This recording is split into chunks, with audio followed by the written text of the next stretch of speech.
Bulbs. They look like onions. You hide them in the ground for months before there's any return on investment. And then they make their grand entrance, which has the added bonus of you thanking your former self for digging some holes last fall. So daffodils, tulips, camassia, leucojum, all the things. We're going to talk about bulbs today on the Garden Mixer. She is Leslie Harris, and I am Marianne Wilburn, and you are listening to the Garden Mixer, and welcome. Today we're going to talk about bulbs. I know, what a boring subject, right? For autumn, bulbs, blah, blah, blah. But actually, there's so much to talk about. And surprisingly, we didn't cover all of it last October when we started the Garden Mixer and started talking to Scott Berline. So, Les, I wanted to surprise you with the fact that this is our 1-year anniversary. So cheers to that. A year. Wow. Yay. Woo. A year. Garden Mixer, a year of drinking. A year of drinking, a year of frantically working, a year of, oh, sure, we can do that too. We've learned so much. We've come a long way, and we don't want to bore you with it, but just internalize that, realize that we're better than we were last October. But still, you can go back and listen to those episodes. You could. Yeah, we're better. And we've learned a lot of skills. We've met a lot of people, and I've learned to start calling myself writer and podcaster, which is very weird for me. Not so weird for you, because obviously you head into the garden with Leslie for years and years and years. But it is weird for me. But wow, I'm really loving shooting off my mouth at once weekly.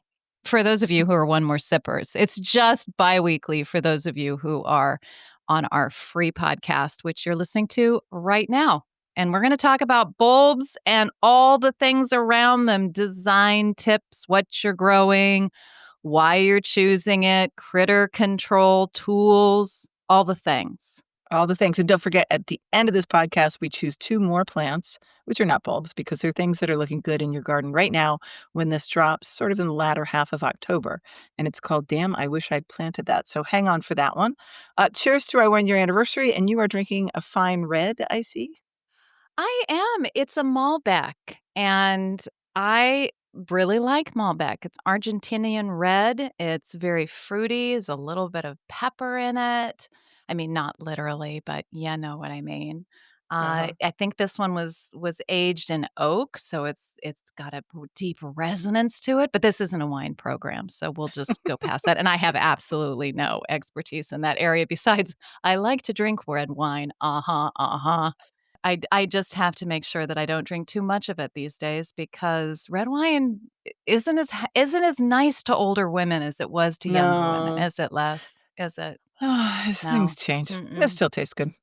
Rum and tonic for me, boring, but good dose of fresh squeezed lime juice. So cheers. All right, Clear Up Corner. This meeting is called to order. Clear Up Corner. Judge Leslie presiding. Yes. First off the bat, we were wondering about the fleshy part of when we talked about the great transplantation a couple weeks ago. We were talking about what is that thing that you place your shovel on and you split that hosta? And for all I could find out, it's simply bounce off of. Depending on, well, you would if it were an Amsonia, by golly. That's true. But if you put your full weight into a hosta, you got it, and that is called the crown, for all I can find out. Not too botanical sounding, but that is what I found out. And elder, I thought it was amusing that we were stumped on elder because we're sort of elder. Yeah. Oh, yeah. Hilarious. So elder is used in all sorts of different ways, but you're going to have to talk about this because I'm falling asleep even thinking about it. So you, by all means, expound. I just thought it was interesting that elder has to do with so many plant names, and it's just basically because elder is the common name for sambucus. However, there are a couple of things that are called elder that are not sambucus, and one of them was the plant that you were talking about, which is the Agapodium. But wait, hang on. Insert awkward pause. Agapodium podagraria. Bishopsweed. Did you mean to grow bishopsweed, girl? There's only one good place to grow that, and that's in somebody else's garden. Let me tell you how that happened. Okay. That's exactly how that happened. I got a peony out of one part of the garden, Oh, no, actually, that was with Houtenia that came from someone else's garden wrapped in the roots of another plant, Same a rose that I situation. wanted. Yes, same exact situation. But the Agapodium, and this is something to think about, gardeners, if you've got a large garden or even if you have a small one and you're dealing with a pernicious weed slash perennial that you do not want because it just goes everywhere. I dug this up because I was digging up a peony that I really loved, but I didn't realize how infested those roots were. And what I needed to do was take that peony apart completely and then replant it. But I didn't. I just took the soil and pulled off the Agapodium that I saw on there and planted into a completely different area in my garden. And I have had that wonderful weed ever since. Now, some people really like it. I don't hate it because it has a beautiful sort of white umbel in the spring, sort of cow parsley-esque, and it is also very green and fresh as a ground cover, but it smothers other things. I had some iris back there that I really wanted to grow, and you know as well as I do that iris do not want their little bottoms or tops to be covered too much. They want that sun baking them, and Agapodium doesn't give it to them. So, yeah. So be careful as you transplant, which I think was one of the clear ups, right? Be careful as you Yeah. transplant. Don't forget that Agapodium has a variegated form, which is even more it's just more tempting to people who like variegation, and I did grab that one, and I did grow it in a good place against a wall between a wall and a sidewalk in my old garden. So but anyway, Agapodium is to be avoided Wait, I unless have a confession to make. what? So I did buy that too. I bought a variegated Agapodium, but I bought it specifically for whiskey barrel containers in a shadier patio area. And it's going that I knew would not get a lot of water, and it's doing really well in those containers. Except, here's the except, I realized that I have to make sure I cut the flowers off of it because otherwise it'll seed into the paving cracks. And then we got Oh, a yeah. problem on our hands. No Yeah. good. So, yeah, don't always just assume when you put something into a container, like I did, oh, yeah, I'm containing it. Well, it might have a, a way to jump that prison cell, get out of Alcatraz. I don't wanna spend much more time on this plant, and yet I do have a burning question. I Yes. grew mine so that it didn't flower. It doesn't flower much in shade, I suppose? It was in deep shade. 1 or 2 flowers is all it takes. Now, when it's out in the sun, it's got a really lovely lacy covering of flowers, but when it's in the shade, it just sends up like 1. I'm not growing it for that. I was growing it as almost a ground cover in these containers to cover dirt, and I've got tropicals coming up through them later, some alocasia, caladium, that sort of thing later. So Okay. it's not gonna do any damage to that, but yeah, all it takes is just that 1 flower or 1 seed head. It was spreading by rhizomes for me, but I just got on my hands and Oh, knees a yeah. couple times a year, and it's all good. Enough on the Agapodium. This is not the Okay, Agapodium enough episode. already. And elder. I mean, there's Golly. box elder trees, and elder features heavily in our lives and not just because of our age. Moving swiftly on. Did you ever go see the Hemiboea subcapitata, I false gloxinia, or what have did. you, and was it blooming? It was, and I took a picture to give to you, and I never sent it to you. That's because you don't love me Hmm, very much. Okay. I Also, think so. all farfugiums were once ligularias, but not all ligularias are farfugium. So you were right. Uh-huh. And from what I can ascertain, if you're in doubt about, well, do I have a farfugium or a ligularia? Some of them are pretty clear.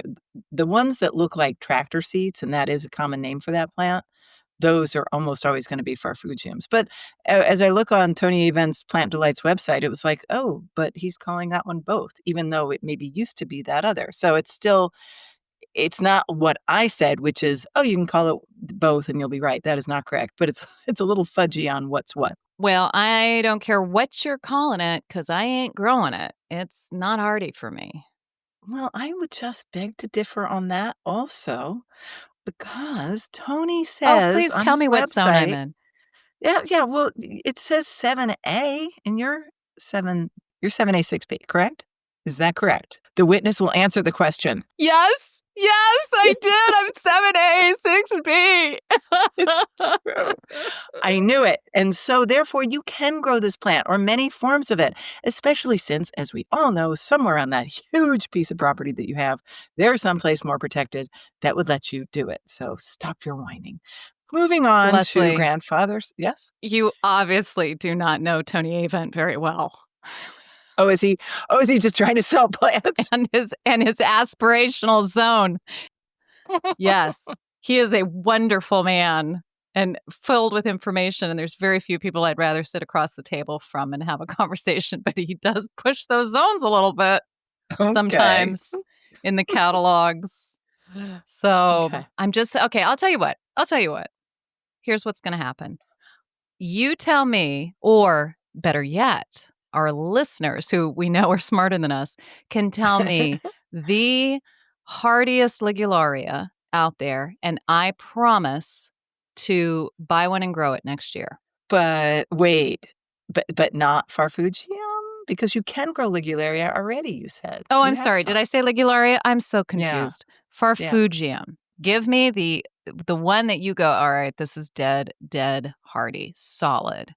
And I will grow it, and I will take all these words back. I will put them on a big plate. I will cover them in clotted cream, and I will eat them. Okay? Okay, and All right. that's I'm happy for you. Grandfather's urn, morning light. Just to be clear, Marianne talked about miscanthus morning light as if it may be a marginal plant. She went on. She went on and on. Marianne went on and on about camellias, camellias, and crepe myrtle, and how you treat marginal plants. Miscanthus morning light is not one of them. It is zones 5 through 9. But mine, which is very stressed, might deserve some better treatment, and that's why that was. It also was because it's a warm season grass, and generally you do not want to be transplanting that in fall. Those it's much better to wait till spring till they start to ching. They go, Yeah. hey, it's spring. Um, you wanted to talk about healing in, which I just sort of thought everybody knew what it was, but I think you're right to define just in case. Yeah, I think we throw these little terms around and just assume. And I mean, some people will go, I don't know what that is. I'm going to go look. But other people might just not know and not care to look. And so, healing in, it refers to basically, it's a temporary planting technique. When you have something and you do not have time to dig a hole for it or dig a hole for a lot of them, you can either do it in the pot or out of the pot. And you're just covering them with a fairly thick layer of compost and or mulch, or you're putting them into a trench that you've got in your, say, one of your vegetable beds that's now, defunct and you don't have anything in it. So and that's nice, rich, easily to work soil. Dig a quick hole, throw it in there, and that's healing in. Has nothing to do with healing the plant. You are definitely not healing it if you don't get it planted in the spring or in the fall. I think most of the healing in comes into play in the fall, wouldn't you say, Les? For over the winter, For over because the if you do it winter, over the summer, you're just going to toast a plant, unless it's just for like a week. yeah, they need the cool of underground in the summer. In the fall, it can help you with that situation of, wow, I got started on all my transplanting and my division and my perennials, and then the dog threw up, and I have to go deal with that. So just quickly throw a scoop of mulch over the roots of these plants. Or dog vomit. Oh, well, that works every time. I've tried it. It does. What But you about can heal in for a couple weeks too. I you mean, can? Yeah, 2 weeks, 3 weeks. It doesn't as have to be a months. winter. Yeah. A winter, you could do it in the compost pile for a Yeah. winter. Might want to leave yourself a label in case it's an herbaceous perennial, and you'll be like, "Where did that go?" Well, that will help you find it. The Magiscope. We have information on the Magiscope or a question. Yes, the Magiscope. Jenny Price Nelson, one of our founding mixers, had written in on our chat to say, what am I missing about the Brock Magiscope? Why not just use my iPhone to the magnifier just to blow something up and then to send it to my local extension agent, take a photo and send it? Well, Jenny, Brilliant. Do that. she said, yeah, I know. That's the Leslie Harris way of doing things. Well, I mean, it works if it works for her. So She said, what am I missing about this? Why do I have to have it? And my answer to that is, girl, you don't have to have anything.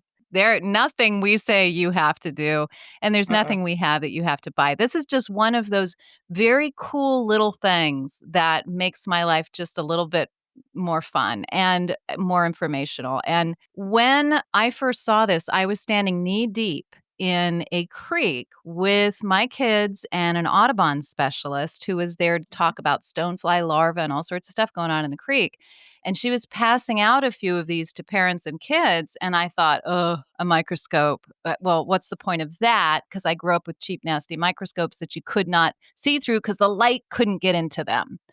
And she said, "Oh, no, no, no, no. This is a field scope.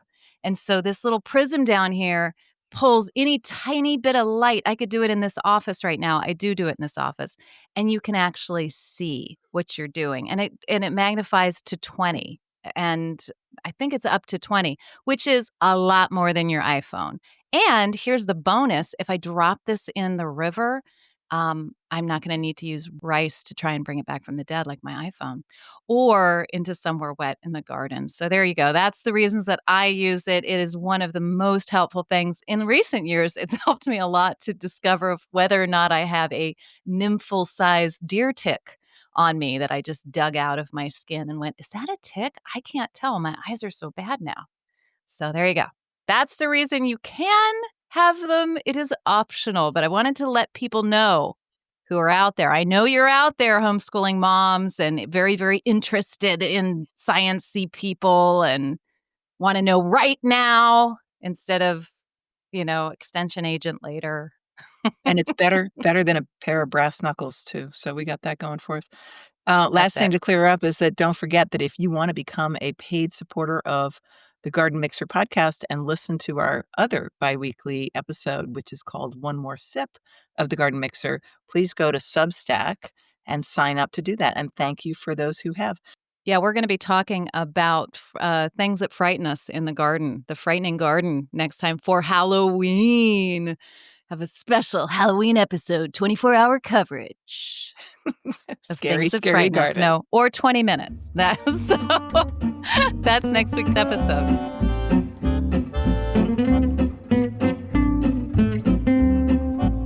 All right, so bulbs. I'm so excited. I have just reviewed my order that I made last spring in the wonderful flush of spring as I'm looking around and I'm thinking, but I need this and I need this and that's a hole and I want that.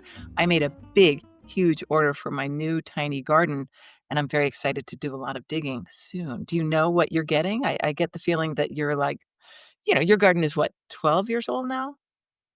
11? Yeah, it is. But wait, I want to know what you're ordering. Just don't come over to me first because I have to admit, I've lost the order that I made. I don't know what's coming. I was looking. You asked me earlier. I'm like, flip if I know. I made that order back in the FFS, beginning of who June. knows?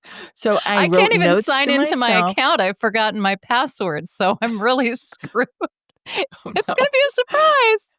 I hope you had good taste back then.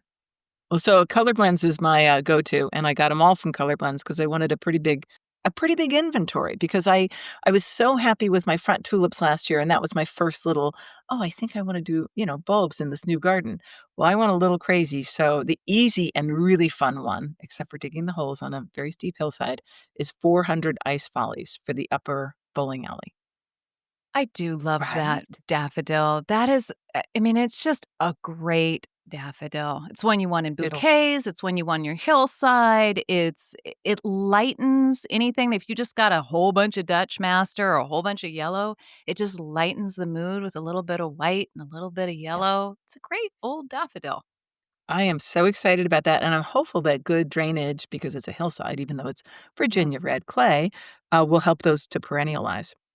In the front, I have this series of early, middle, late coming. Okay, you ready? I'm gonna put all these bulbs into a trug, mix them all up, and dig a hole, and throw a bunch in, and hopeful that I have a little, a few of each kind. And they are early Turkistanica, white, a low white tulip with yellow.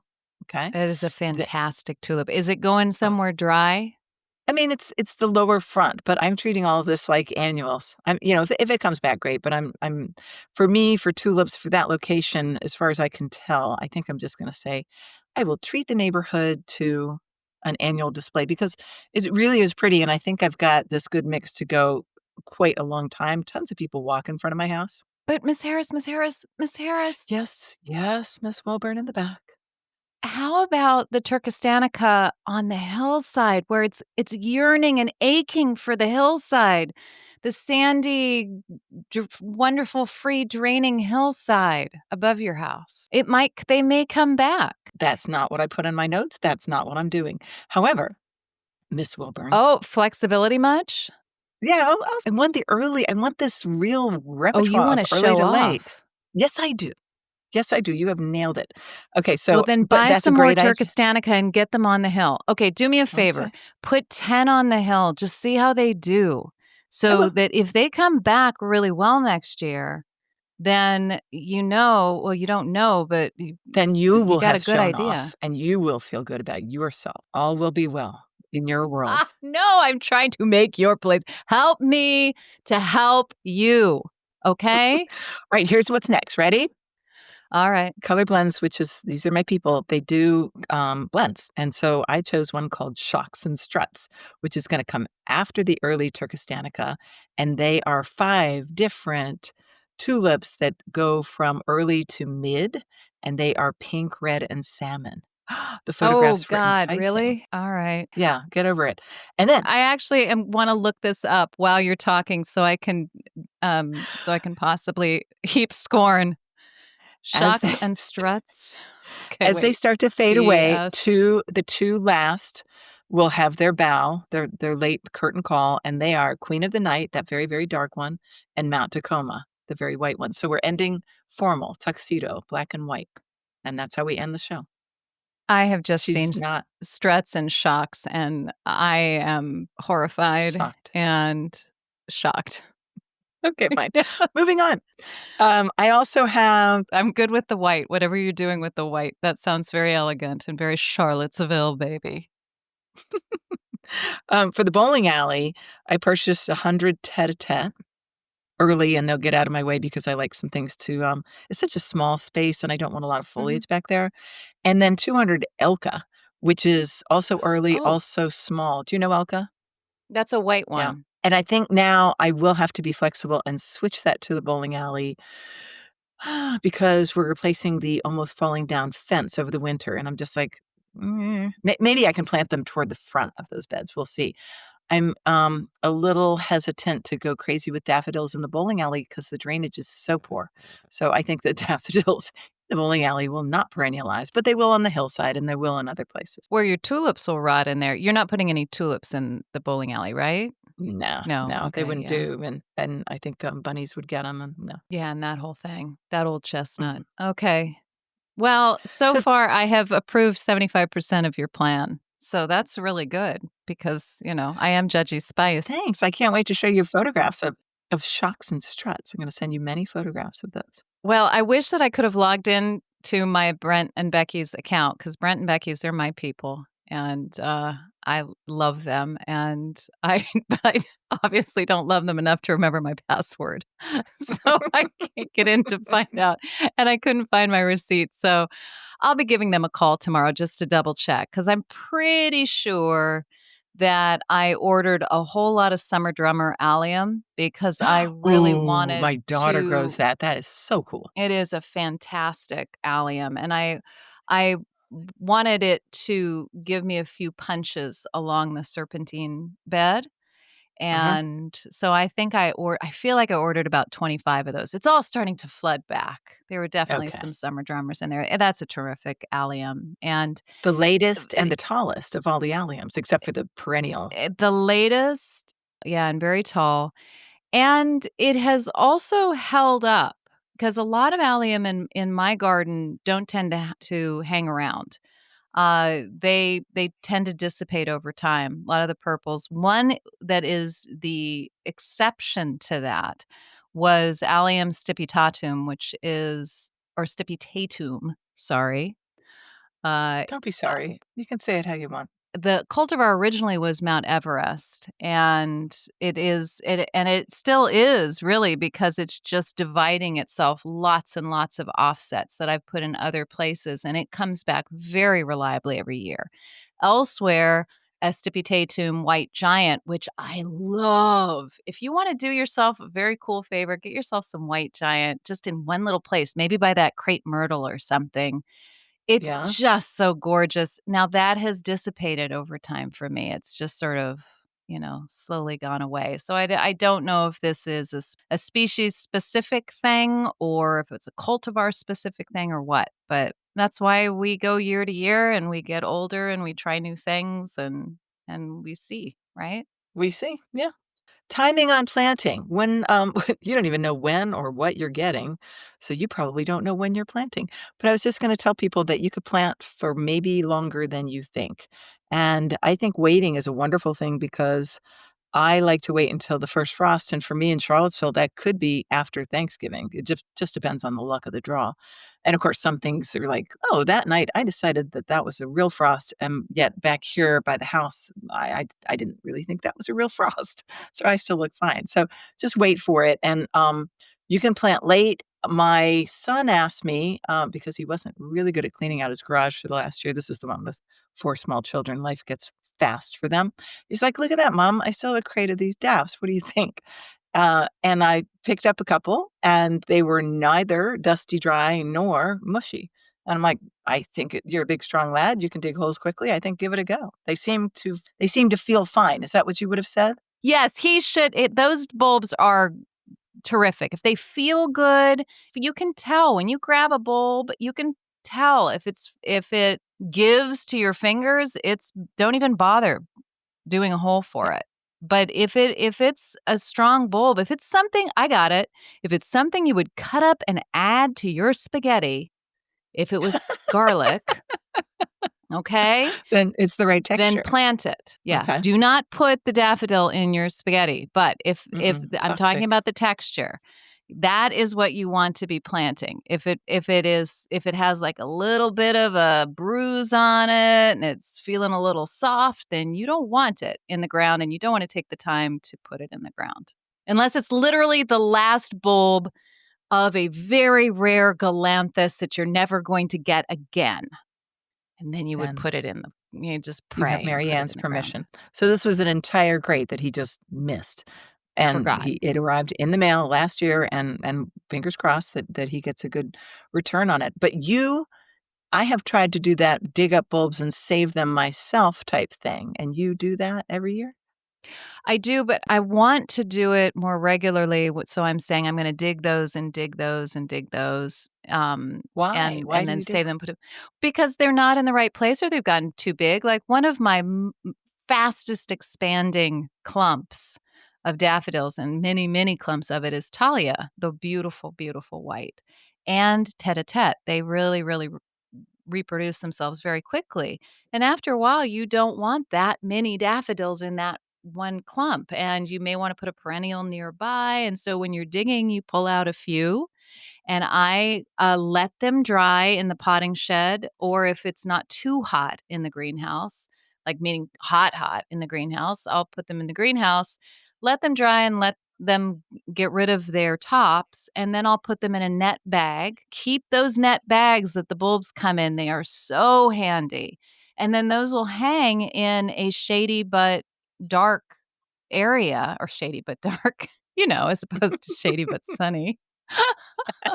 A shady, but just sort of cool, dry, warm, dry area over the summer. And then you come back to those and sort through them and say, this is too small, not really worth it. And this is looking a little soft, but here's a whole bunch that are great. And then those go into the plants the bulbs you're planting. So yes, that really does work. That's bulbs are meant to go dormant during the summer. Most of them. And they want to be Not dry. like Horace. Wait, what? Well, not What lilies. I mean, they're not dormant during the summer, but the oh, spring bulbs that we're thinking about, they're dormant during the summer. and it's, important to remember that they love to be dry, so sometimes the reason that, daffodils might come up blind or tulips don't come back is they don't get dry enough over the summer because they're mixed into a bed where you might have irrigation or Virginia red clay or something that makes it so they're not gonna be so happy to come back and say hello the next year. But, if sometimes I you find never that kn happy space where they perennialize. I never knew that extra water could create that, where they go blind because of extra water? For daffodils going blind, with that frustrating situation where you're like, "Oh, goody, here comes the foliage, here come my daffodils," and then they grow, and then there's no flower. It can be that they're too crowded.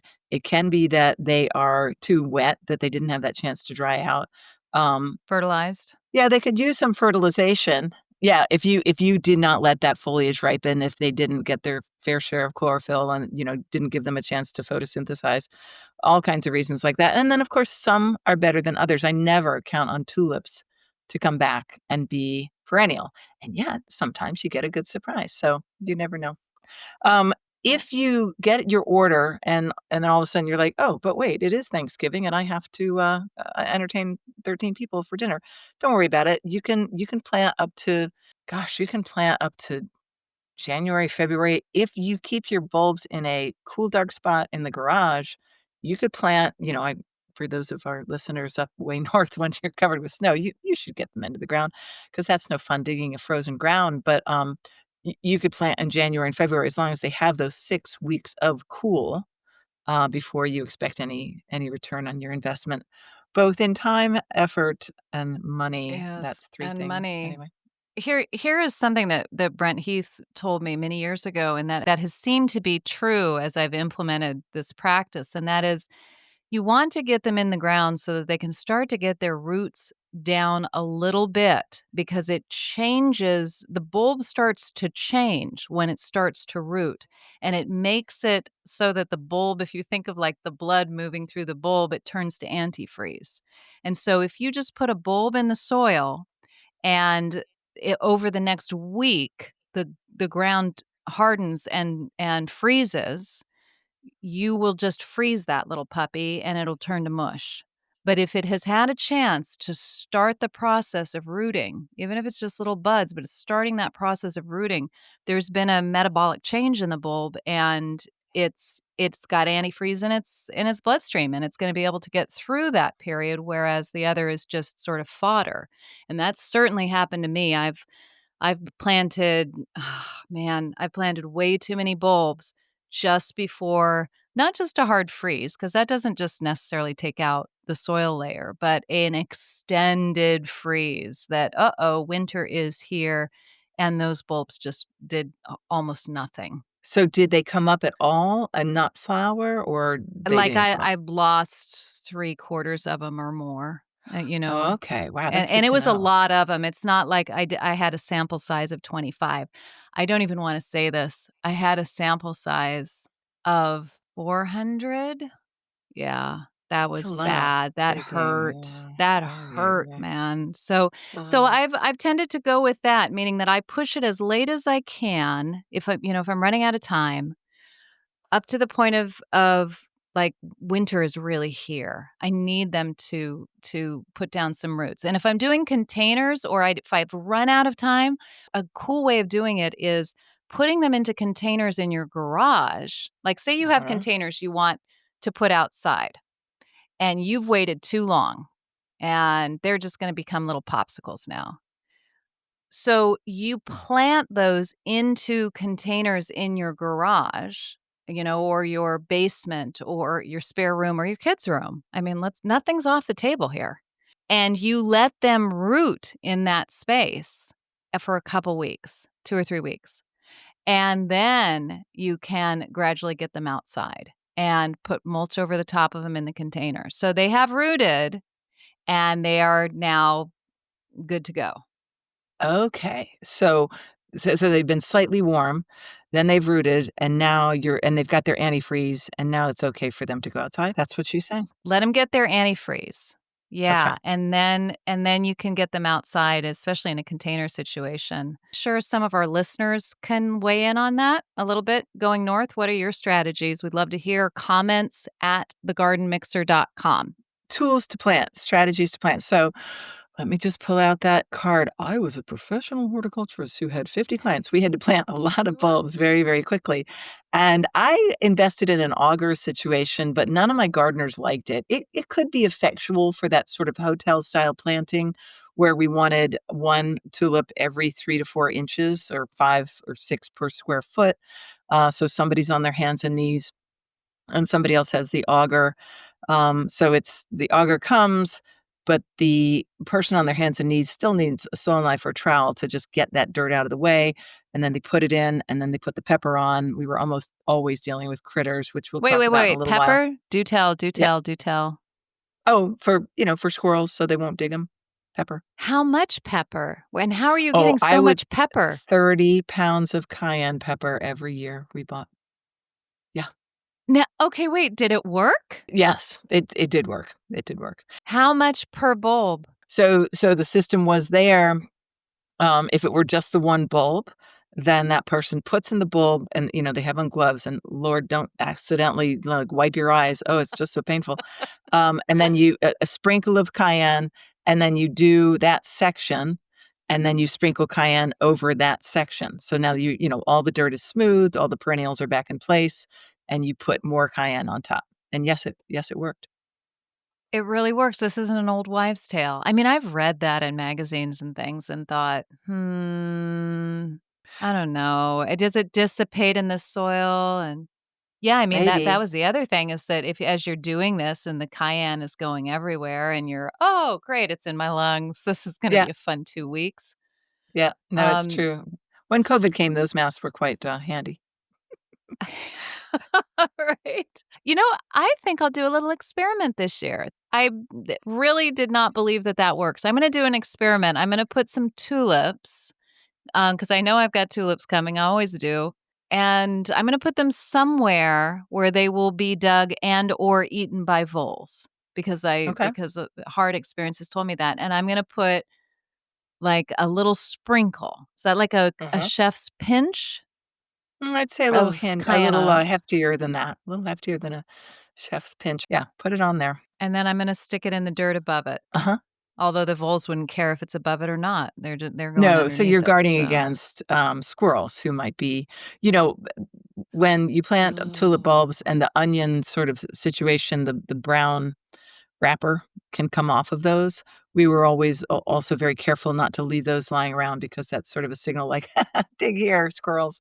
This is where we planted the bulbs that you like so much. Squirrels will go after daffodil bulbs just for curiosity. They're toxic to them. I hope that they're smart enough to eat them. Seemingly, Darwinism is not taking dumb its enough. toll in that situation. Um, but let's go back to how. Okay, sorry. I totally diverted you, but that is fascinating to me, so I'm sorry. Because I can see on our notes, we prepare for these We things. prepare, listeners. Yeah. We have a full bottle of wine sitting at the ready. We I have prepare. a I have a second Oh, cocktail you right meant the over there. notes. Oh, the Yeah, notes, right, the yeah. We notes. repair there too, yeah. Um, let's stick to the outline. I would also love to point out my method that we got really good at as a crew, and this is great with, it's problematic and you need flexibility with one person, but with two people, it's Mhm. awesome, and that is just Okay. your biggest shovel, 8 inches across, and somebody just goes, "Whoomp," and sort of tips it up, and somebody else throws in a half a dozen bulbs, and the pepper, if that's, if they're tulips, and then so you haven't actually dug a hole, you've just lifted up a portion of the earth like a hinge door, and then the shovel comes out and the hinge falls back down and the earth settles on top of your bulbs. It's very efficient. And that's the reason that type of thing is better than like an auger, because even though an auger is extremely convenient and it digs those holes quickly, it throws the earth. Mm. And even if it's soft earth and it mounds up around it, it's still moving the earth away. The only place I use an auger is out in my grassland now, anywhere that's wild, and I'm planting bulbs.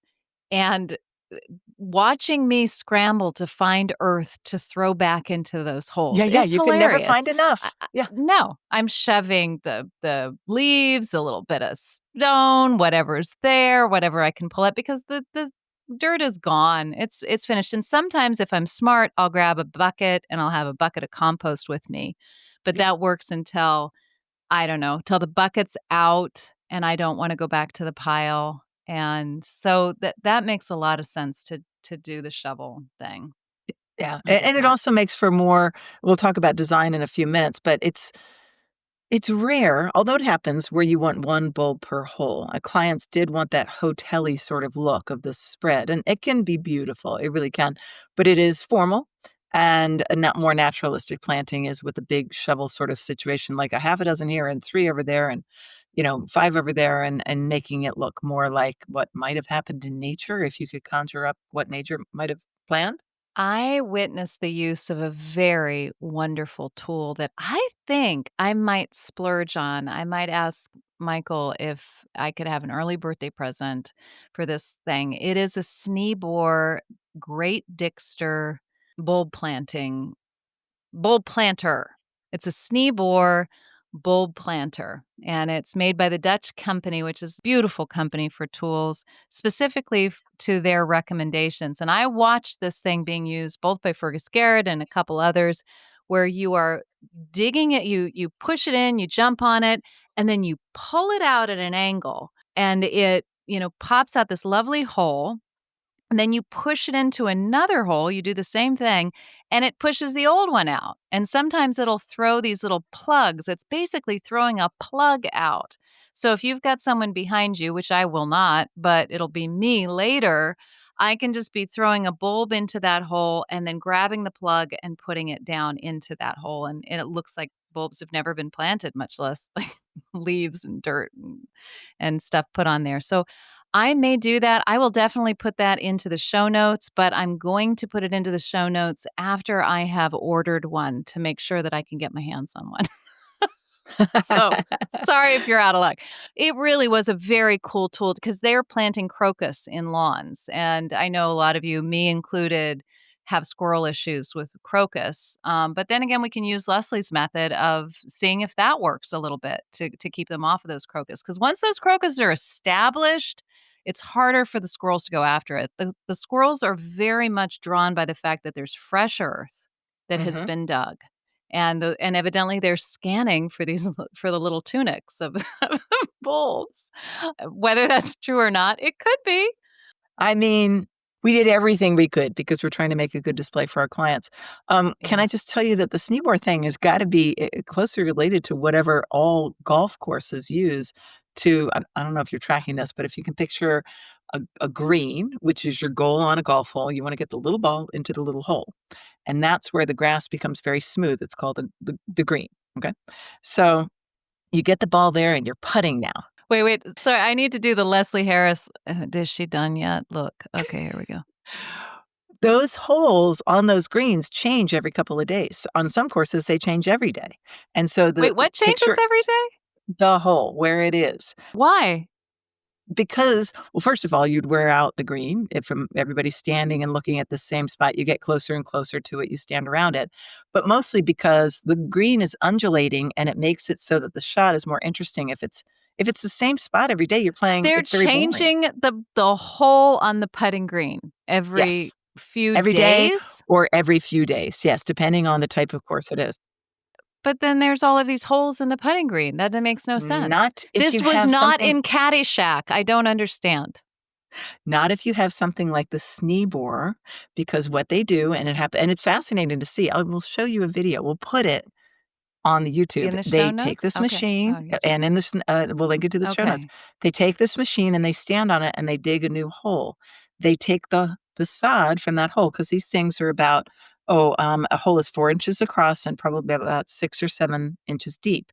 They take that cylinder of soil and they go stuff it into yesterday's hole, and they tamp it down, and you can see old holes on the golf course. You can see, oh, well, that's where they had it, and so if you're on a practice green, for example, you can putt toward an old hole. You don't have to worry about it going down into it.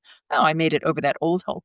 I know, it's too much golf, Well, but I that mean, is the same tool. congratulations, Leslie. You have actually made golf interesting for a microsecond for me. So thank you. I appreciate it. And Well, on quick. behalf of our listeners, I thank you too. Now, where does Bill Murray enter into all of this? What was his line? It's a Cinderella story.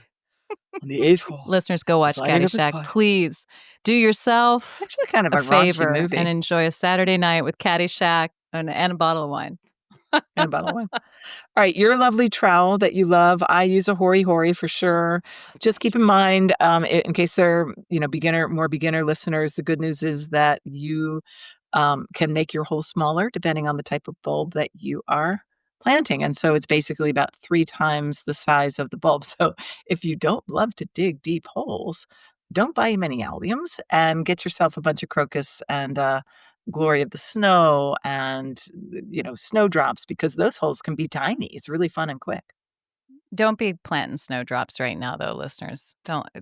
That's not. You're not going to get good snowdrops if you're planting them now. I Oh, think planting in the you want green to be is what you planting. want. Yeah, you really want to be planting them a little bit so they're not drying out as much as you can. Yeah. But here's one thing on those techniques, and I could save a lot of wrists just by sharing this little bit of information. Whether you're using Leslie's and her cult following Hori Hori people, or you're using my wonderful pointing trowel, you need to stab like you were stabbing. Anything I put in here will be The bunny that's inappropriate. eating your tulips? Yes. No, actually, I feel like I'd be shooting that, but stab. Okay. Just like not like you would with a shovel, but what you're doing is you're stabbing into the soil, you're pulling the soil back, and you're throwing that bulb down low. And you're trying to go as deep as you can. You're planting 3 times the length of the bulb as a rule. So if it's a big old tulip bulb, you're wanting to get down there almost 6 inches. But if it's a tiny little Chinodoxa or Iphion or something, you may not be getting too far down below the surface, maybe 3 inches. But stab and pull back and then drop the bulb in and let it go. And it's the same principle as with the shovel. So, I think we've, basically covered the pepper thing. I'm reading that you use rose canes to protect your bulbs. What a great Okay, idea. so no, no, no, no, no. I do not use rose canes yet because I don't have a squirrel problem. And of course it's going to come now. Of course it is because I'm getting a deer fence, so the next plague of Egypt is coming. I have a lot of squirrels, but they are so intoxicated and distracted by all of my black walnut trees that they really don't bother my plants too much. But I have seen many times, and particularly by Sarah Raven, who's written several really good books. She's a garden writer in the UK, of putting rose canes crisscrossed over the top of your newly planted container. Brilliant. And when I say rose canes, I mean, thorny rose canes and they did it at Dixter too. So it's to try and stop those little tiny paws from wanting to play basically Yeah. in your soil. Another way that you can try that's more attractive, but well, the rose canes aren't unattractive if you cut them to fit your container. You don't want to just throw a big bunch of multiflora over the top of your pots. But is putting several inches, 2 inches of grit over the top. And that can sort of make them think, oh, maybe there's nothing in here. But grit's expensive and it's maybe a 50% chance of working, I'd say. Wouldn't you? I mean, you're the professional gardener. Come on, I just get paid to write. I'm a professional gardener. I was a professional gardener who never really understood where I would even get grit or what it was, but that's a topic for one more sip. Like, what the heck is that stuff? They talk about it all the time in the UK. It's very decorative, horticultural grit. I use granite grit that I get at the feed store for chickens. You could also use stone, especially if they're annual bulbs, you can just use stone dust, which is very cheap by the Yeah. bucketful, but it's very gray. It's not very pretty. But you could be smart and you could do maybe an inch or two of the grit of the stone dust and then put a very pretty little layer of pea gravel or something over the top. Those bulbs will push through. They'll find their way. So there's more than one way to skin this cat or squirrel. Um, Earth Mix Enlighten, Vole Block, expanded shale products that voles don't like. I know nothing of this stuff. Illuminate us. A friend of mine down in Carrollton, Virginia, they have Bill and Linda Pinkham. They have an extraordinary garden down there. They also have unbelievable voles, and they use an expanded shale, which is basically like almost like grit, a little bit bigger, lightweight. You see, it's not 50 pounds. It's like, oh, I can lift that sack very easily. And they mix that with their soil when they're planting bulbs and when they're planting trees and other things to stop the voles. And it does, and actually, it might be called Vole Stop, the one that they do. I'll put it in the show notes. I'll talk to them later. But there's some other ones. There's Earth Mix and Light, and there's Vole Block. It's basically an expanded shale. This is not chemically expanded. It's done by mechanical means, I think. Don't know enough about it, but it's the same process that makes perlite and all of those different things, Vermiculite. vermiculite, Yeah. yeah, and all those sort of things. Um, and that is mixed into the soil just to make it less happy. And I know that Bill and Linda have had a lot of success with that, but not 100% success. They still have voles. And I've got cats, I've got Jack Russells. I still have voles. They kill voles, but they don't kill all of them. Voles is just a thing that you've got to learn to plant around, I think. It's a terrible thing, but it's a thing. And for the West, people in the West who are listening to us, that's the Western pocket golfer. I watched my parents deal with that all of my life, and it was the same level of desperation and despair. Uh, That are bastards, basically. yeah. We do what we can. I built raised beds with my father and this is a very smart thing to do. If you've got some plants that you absolutely don't want to have a nervous breakdown over and or vegetables that you want to actually eat, making raised beds with hardware cloth that's a quarter inch or a half inch that just lines the bottom and comes up into the wood of the raised bed, and then filling it with soil will save you years and years and years and years and years of stress because they don't tend to come up and over the top of these beds and dump into them. They come from underground. They come from the paths. So it's worth doing. It's just a question of how long do you want to take? We're all so impatient to get the raised beds going. Another thing that you can do is just to plant smart. And that is planting bulbs or staying with bulbs that are in the Amaryllidaceae family, and specifically in the new subfamily that they have, which is Amaryllidoideaceae. I have to look at my notes on that. Amaryllidoideae. Amaryllidoideae. There's no ACA Mhm. at the end. Eh, Adoideae. Vanna, could I have another vowel? Yes, you may. Those are the bulbs in that family that have these alkaloids that are poisonous. So these are narcissus, they're Iphion, they're lycoris. Some of you are going, hey, the daffodils don't get eaten, the lycoris doesn't get eaten. Yes, because they're in this subfamily. Here's some others. Zephyranthes, rain lily is in that. I'm not hardy for those. Neither am I. Hippeastrum, which again, I'm not hardy for, but many of you are because some of them are hardy to 7B8. Hippeastrum is like what we think of as the Christmas amaryllis. Leucojum. How many of you grow leucojum and the bulbs don't, or the voles don't touch them? They're in this subfamily. Sternbergia, which are blooming. They're blooming right Right now while we're now. recording, but they're not by the end of October. But beautiful little autumn crocus, fabulous things. Amaryllis, the true amaryllis. Again, I'm not hardy for those. Galanthus, the voles don't touch them. Hymenocallis, which is the Peruvian lily, and that I'm not hardy for either. So basically, I have like 3 choices: Narcissus, Galanthus, Leucojum. Oh no, 4. Lycoris. How about Camassia?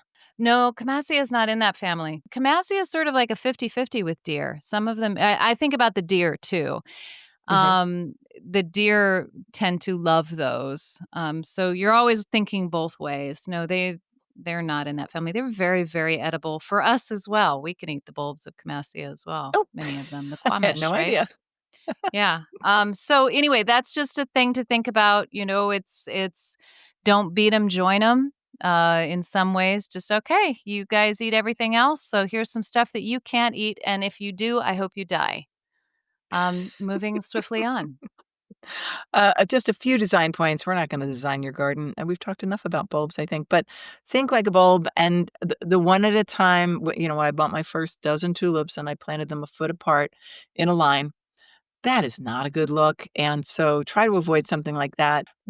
People say, "Oh, just take a handful of bulbs and throw them in the distance and then plant them where they fall." That look I must not have a good arm because that never looked good for me either. But trying to put them in between some things that will come early so that maybe some of that, foliage, which you need to keep if you want a more perennial situation, you can sort of tuck it under some of your early perennials, and they'll look great, and they'll look great with them. You have a good list here, such as fennel, columbine, larkspur, and euphorbia. Plant them in amongst that stuff, and they'll look fabulous. You'll have, like, a full-on, not just mulch and your spring bulbs, but a garden with bulbs in it. It'll look so good. Yeah, you're getting 2 seasons from those perennials. You're getting an underplanting that's supporting the bulbs, and then you're getting their bloom and all the stuff they're gonna do later in the season. If I can stress one thing, it is think like a bulb. Think like a bulb. You've got seed possibly that you are spreading.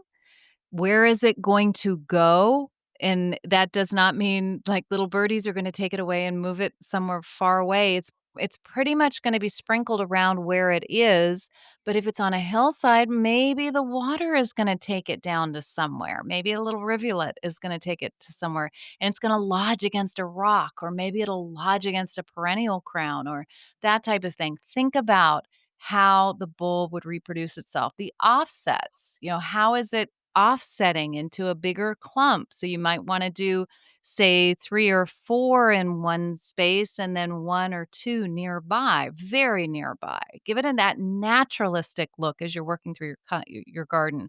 And also think in terms of splashes of color or punches of color throughout the garden so that you're punching here and you're punching there. I'm sorry, you're splashing here. I'm so violent.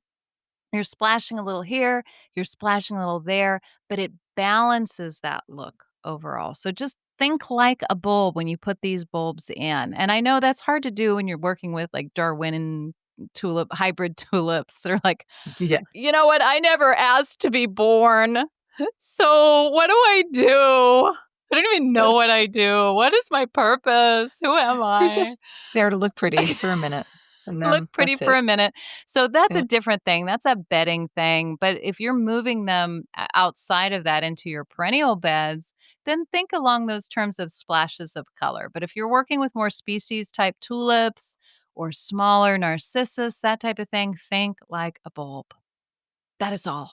I can't wait for spring. I'm just so excited. Got a lot of months to Alright. go, baby. I know. So many months to go.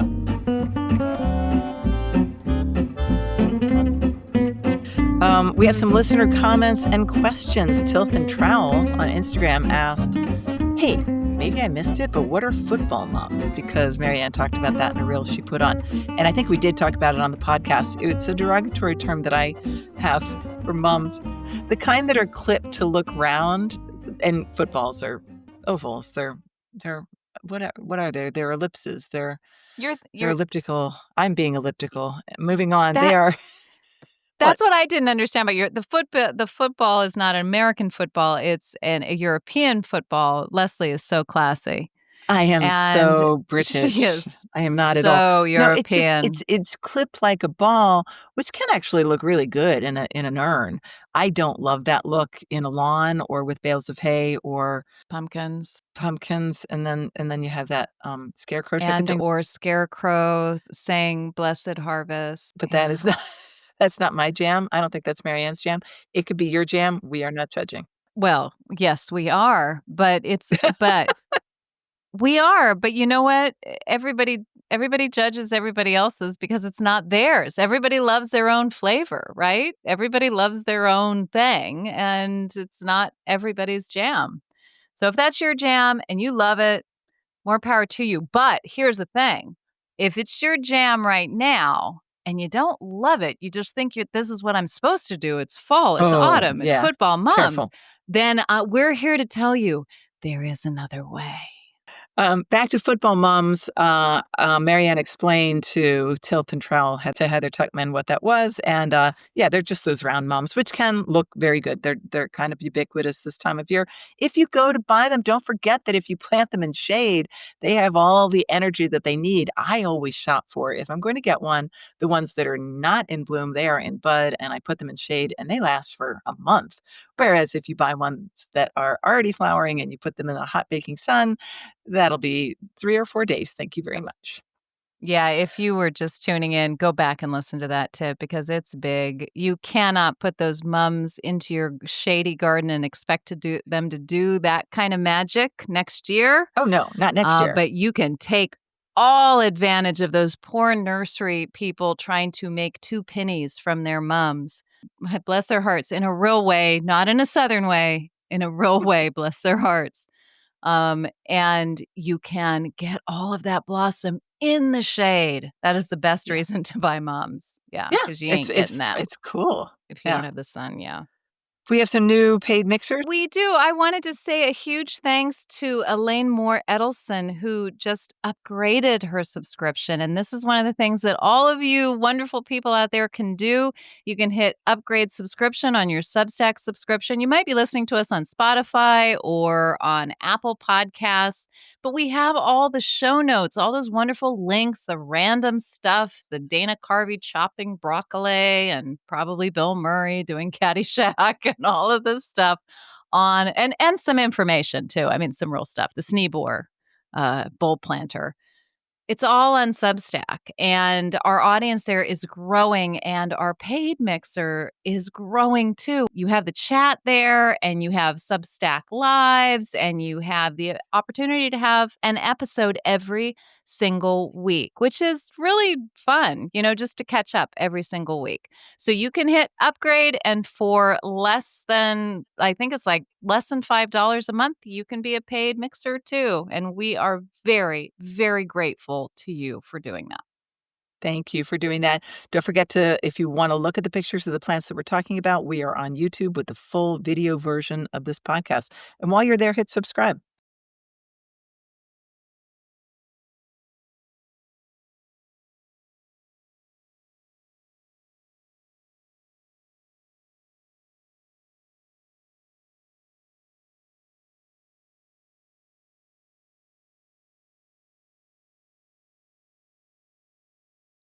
So, damn, I wish I planted that. This is the part of the show where we each give you a plant that's doing something special in the garden right now, which is late October. Right now, ahora mismo.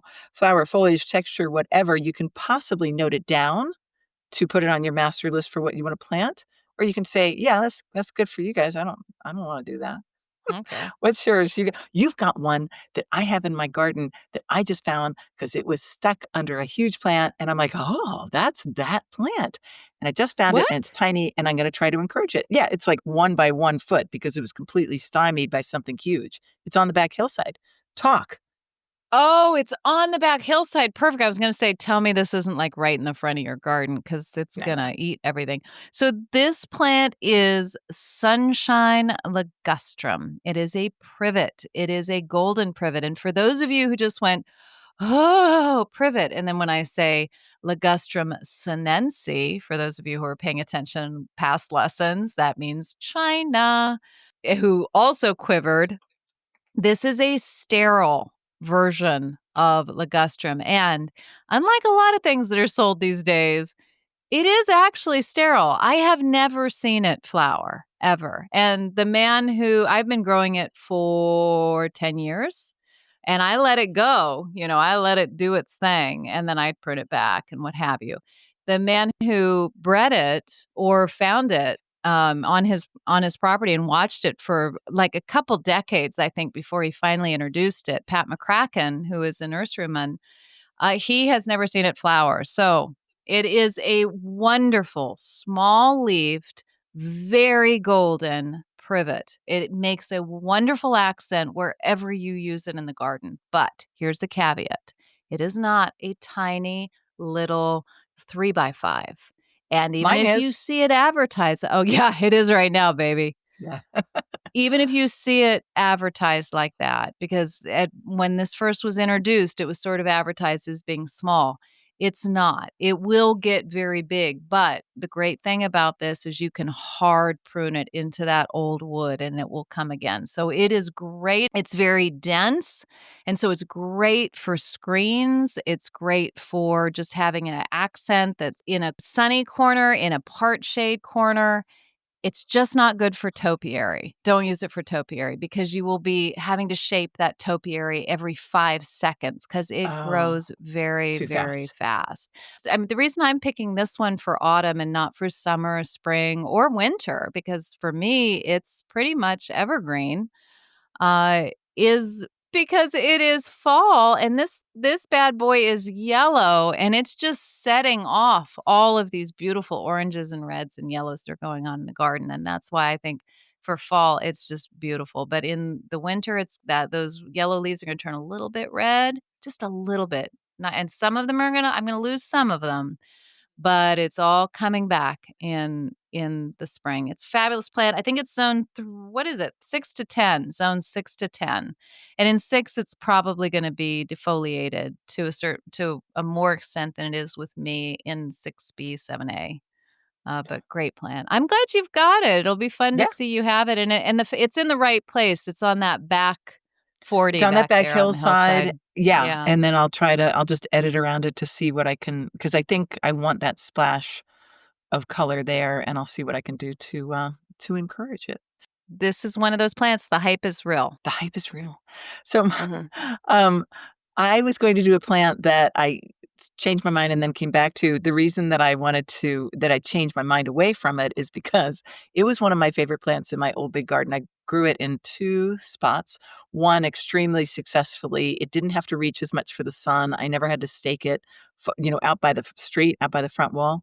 Had a big patch of it there, and then I had a big patch of it down by the water, down by the stream, and it did reach for the sun. It was much taller, and if I didn't remember to Chelsea chop it, it would flop. So this is the Aster tataricus, I'm a little confused on whether I have the species or this cultivar called Jin Dai, which I always thought I had. Jin Dai, according to everything I researched today, only gets to 3 to 4 feet tall, Oh, that ain't Jindai then because you right? gave me some of that plant. I was very happy to have it, but we're talking 5 to 6. 6. Yeah. Yeah. So I have one little piece of it in my garden now, and I looked up at it. I'm almost 6 feet tall. I looked up at it and said, "Hello, I don't think you're Jindai, but Hello. you're a beautiful aster." And Jindai is what I'll put in the, we can put that in the show notes, and we'll put photographs of what we are growing, which is a taller version of it. Both of them would be light purple blooms, aster blooms, daisy-like blooms with yellow centers. And they have these cool leaves, especially down at the bottom. I'll put a photograph on YouTube of these paddle-like leaves that are 12, 14 inches long and very Mhm. attractive rosettes. It is hilarious that my rosette collection is much bigger than my one skinny, tall thing going up about 7 feet tall. It's Well, it's hilarious and early ridiculous. days yet. It's early I know. days. I just planted it at the beginning of the year. A friend of mine to whom I had given it, I'm sure it would have been you if we lived in the same town, said, "You want some of that back?" And I said, "Yes, I do." So this is zones 4 through 8, and it blooms from September to frost. And it's a really good looking plant. The Jindai is compact, the Tartarian aster cultivar typically growing 3 to 4 feet tall, and that cultivar was discovered growing at the Jindai Botanical Garden in Tokyo, Japan, if you're wondering where it got its name. Oh, I sort of was actually. I'm glad you stopped me from having to go and look it up myself. I really like that plant. I have it growing against red stripe canna, which Oh, yeah, really it looks backs it up fabulous. really, really well. And also it sorts out the height because that's all against a fence, so it doesn't feel like it's just coming up from nowhere. But I have seen some incredible swaths of this at Brookside Gardens down in Montgomery County and several other places. It's a pretty cool aster. Will include my one scrawny, tall, skinny fellow, a Absolutely. and on the YouTube version of this, and we'll also put in some beautiful photographs of well-established growth, for the Gen Diaster. Goals. Yeah, goals, Goals. exactly. Alright, well, gosh, that was another long one because we love to talk about gardening. Have you figured that out? Yeah, we do, and hear the sound of our voices, obviously, but we also like to hear the sound of you, so please send us comments that you have, thoughts about something, questions that you have. We'd love to include them on the air here. Comments at thegardenmixer.com, and we will see you next time. Until then, cheers. Cheers.